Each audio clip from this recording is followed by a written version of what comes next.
Tim Serdadu Tridatu Bali United resmi umumkan nama pemain baru untuk menghadapi laga pertandingan di musim ini. Perombakan pemain di tubuh tim Bali United ini dilakukan untuk memberi kesempatan kepada pemain muda demi perkembangan klub Bali United sendiri. Menghadapi berbagai laga pertandingan di musim 2017, tim sepak bola profesional Bali United mengumumkan nama-nama pemain baru yang akan memperkuat tim dengan sebutan Serdadu Tridatu ini. Melalui press conference pada Kamis siang kemarin, 4 nama pemain baru yang sudah resmi bergabung di tim Bali United diumumkan. Dari keempat pemain, 3 diantaranya adalah mantan tim Persib, yaitu Muhammad Taufik dengan posisi sebagai gelandang, Yandi Sofyan Munawar sebagai penyerang, dan Dias Angga Putra sebagai bek sayap. Satu pemain adalah putra daerah yang sempat bergabung dengan Arema, yaitu Made Kade Wardana dengan posisi sebagai kiper. Tak hanya pemain baru saja, beberapa pemain yang sudah diputus kontrak dan harus keluar dari tim Bali United juga diumumkan. 12 nama pemain yang pada musim ini tidak lagi bergabung di tim Bali United ialah Ruli Destrian kiper, Ngurah Komang kiper, Bobby Satria bek, Indra Permana bek, Laudrey Melana gelandang, Leo Guntara gelandang, Hendra Sandi gelandang, Zoran Knezevic gelandang, Julius Mauluku penyerang, Alsan Sanda penyerang, Nemanda Vidajovic penyerang, dan Daniel Leverman penyerang.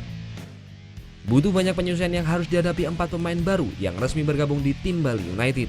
Namun mereka menyatakan senang dan siap membawa tim Bali United mencapai klasemen atas pada musim ini. Pastinya tim saya kesini sangat senang ya bisa bergabung. Yang pertama bisa bergabung dengan Bali United.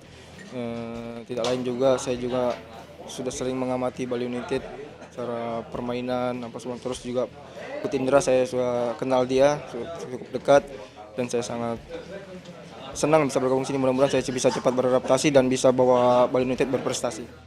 Tentunya senang sekali saya bisa bergabung Bali United yang dimana ini adalah tim tanah kelahiran saya sendiri dan bisa membelanya. Sejauh ini saya lihat Bali United adalah tim yang punya prospek dan punya manajemen yang bagus dan profesional. Itu yang saya lihat selama ini bisa membangun sepak bola Bali ke depannya lebih bagus lagi. Pelatih utama tim Bali United Indra Safri mengaku diputusnya kontrak 12 pemain bukan karena mereka tidak bagus, melainkan tim Bali United saat ini membutuhkan pemain muda dan ini menjadi salah satu upaya untuk merombak pemain demi perkembangan klub ke depannya. Meski santer terdengar, nama Indra Safri menjadi kandidat pelatih untuk Timnas Indonesia pada SEA Games 2017, namun tidak menjadi beban bagi pelatih yang satu ini untuk tetap melatih tim Bali United sampai keputusan dari PSSI keluar nantinya. Ya, ini saya jujur, saya memang pernah dipanggil oleh Ketua Umum PSSI untuk bisa kembali ke tim nasional, tetapi semua akan saya serahkan ke PSSI bagaimana baiknya. Karena untuk menjadi pelatih tim nasional pasti yang terbaik, karena saya belum menganggap diri saya yang terbaik, mungkin ada orang-orang lain yang lebih baik, ya silakan PSSI nanti memilih mana yang terbaik dari yang baik. 4 pemain pendatang baru yang bergabung di tubuh tim Bali United ini resmi dikontrak masing-masing selama 1 tahun. Perombakan pemain yang terjadi ini pun hanya sebanyak 30%. Dan nama-nama pemain baru tambahan serta pemain asing yang juga akan bergabung nantinya akan diumumkan pada tanggal 11 Januari mendatang. Sarah Zenvia, Dewa Priyana melaporkan untuk NET.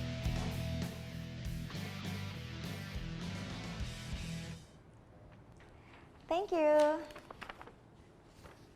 Udah selesai nonton beritanya? Jangan pergi dulu dong. Subscribe dulu dan nonton tayangan lainnya di sini. Subscribe, nonton lagi. Subscribe, nonton lagi. Kak.